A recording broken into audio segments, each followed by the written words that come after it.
Assalamualaikum warahmatullahi wabarakatuh. Waalaikumsalam warahmatullahi wabarakatuh. Bagaimana kabarnya hari ini? Alhamdulillah, luar biasa.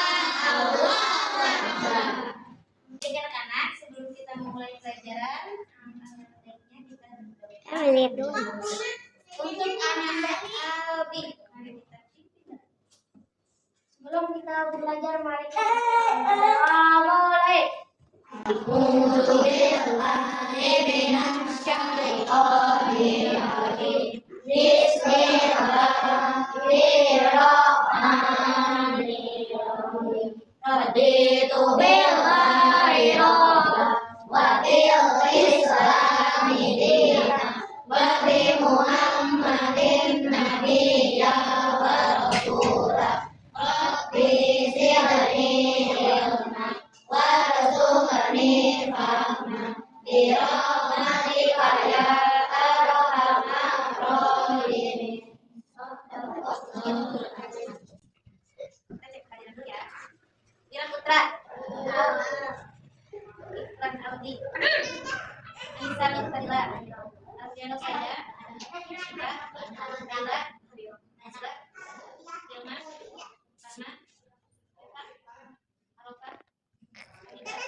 Dan ibu akan bertanya, di sini siapa yang suka marah?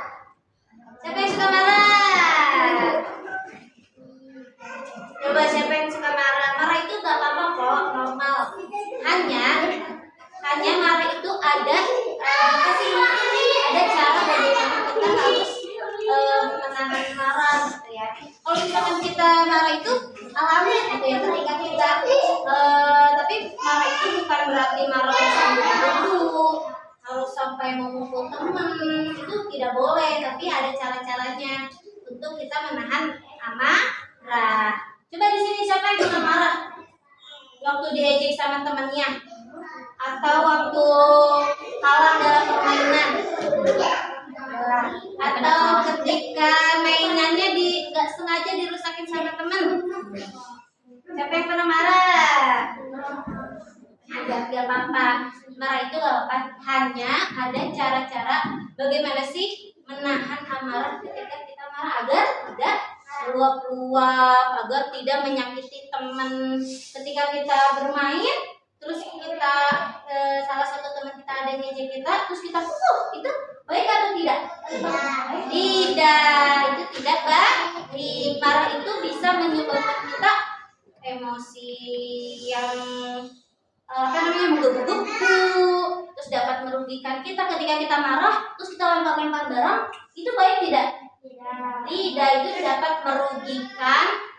Baik, hari ini kita akan belajar tentang hadis jangan marah atau hadis larangan marah, ya.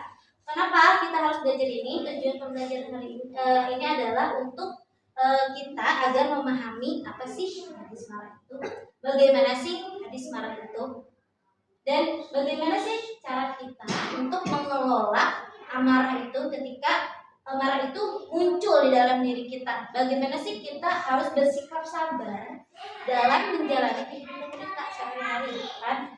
Ketika memarah, kita bisa nahan gitu ya. Nggak mungkin ada orang yang nggak marah tuh, tidak mungkin gitu ya. Ada orang yang tidak bisa marah, yang ada adalah yang menahan marahnya, yang bisa mengelola amarahnya, gitu kan.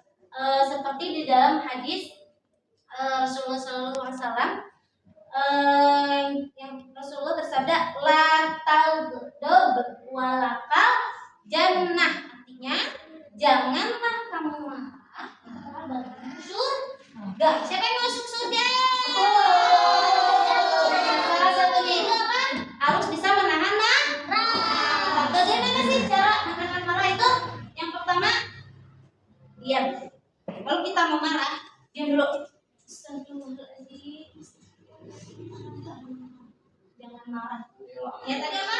Diam dulu, istighfar dalam hati ya. Lalu tarik nafas, buang pelan-pelan agar marah kita reda. Lalu kalau misalkan masih belum reda, apa yang harus kita lakukan? Berwudu. Berwudu itu dapat meredakan marah kita. Kalau kita lagi marah, berwudu, langsung wudu. Jadi insya Allah marah kita tenang, jadi tenang. Lalu apa lagi? Tadi apa? Berdiam, istighfar, tarik nafas, berwudu. Kenapa sih kita harus menahan marah? Tujuannya sih apa sih? Tujuannya apa? Manfaatnya? Apa keuntungannya ketika kita harus menahan marah? Pengen tahu? Kalau kita bisa nahan marah, manfaatnya apa di dalam untuk diri kita? Kita bisa menjadi yang lebih baik. Kita bisa menjadi lebih tenang. Kan kalau marah kan dia tenang, ya. Kalau kita marah kita tenang nggak? Tidak. Maka dari itu, ketika kita menahan marah, ketika kita dapat menahan marah, kita akan lebih tenang, ya. Dan kita akan mendapat pahala dari Allah Subhanahu wa Ta'ala. Di sini Ibu akan membagikan 3 kelompok. Nanti masing-masing kelompok akan memberikan contoh apa saja sih contoh dari marah itu. Nah, selain itu bagaimana sih cara untuk menahan marah dari contoh itu?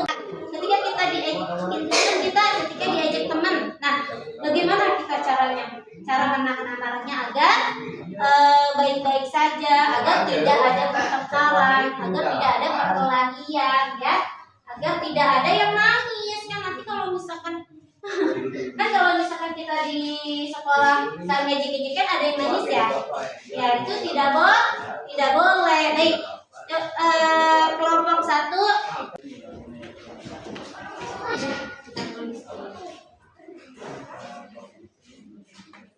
Silakan berdiskusi ya.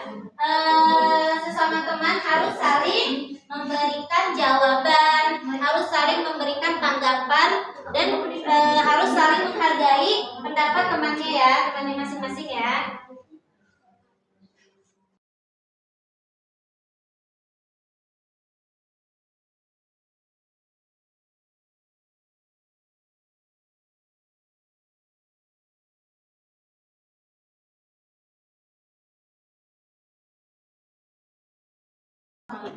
Membentak teman karena dia pensiun tanpa izin. Cara mengendalikan marahnya adalah: 1. Tarik nafas. 2. Bicara baik-baik. 3. Maafkan teman. Baik, terima kasih untuk perwakilan kelompok 1. Perwakilan kelompok 3 ya. Perwakilan kelompok 3. Contoh, menurut dan tidak mau bicara karena dia cara mengendalikan marah. 1. Yaitu sabar. 2. Tidak membalas kejelekan. Yang kedua, melapor. Ya, terima kasih. Nah, tadi apa? Contoh dari kelompok 3 apa? Cemberut dan tidak mau bicara karena diejek teman. Itu baik atau tidak? Tidak. Bagaimana cara mengendalikan marahnya? Tidak membalas ejek dan harus melapor kepada guru. Ya, baik. Mungkin sampai di sini ada yang ingin ditanyakan? Ada yang belum paham? Baik. Pelajaran kita hari ini cukup sampai di sini ya. Tadi kita harus mencoba untuk belajar sabar ya. Nanti di rumah kita praktekkan dalam sehari-hari. Ketika kita disuruh orang tua terus kita marah, astagfirullahaladzim, gak boleh marah dengan orang tua. Kita langsung jadi reda lagi marahnya. Ketika diajak teman, astagfirullahaladzim, aku gak boleh marah, dengan aku lapor aja ke guru. Itu boleh ya. Itu cara menahan marah. Ketika dipukul sama teman, kita harus apain? Sabar dulu, bilang sama bu guru atau bilang sama orang tua ya. dulu. Jangan dilawan. Kalau dilawan nanti kita yang rugi ya. Biarin aja. Orang yang marahnya lebih kuat itu adalah orang yang merugi. Duduk rapi. Siap.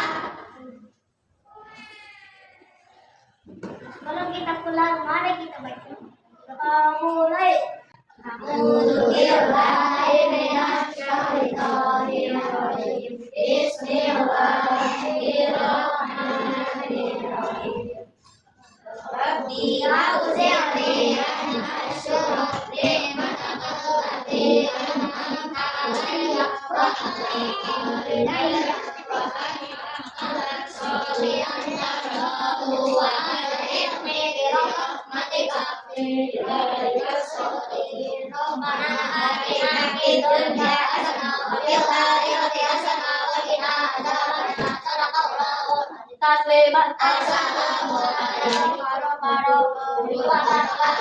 Waalaikumsalam.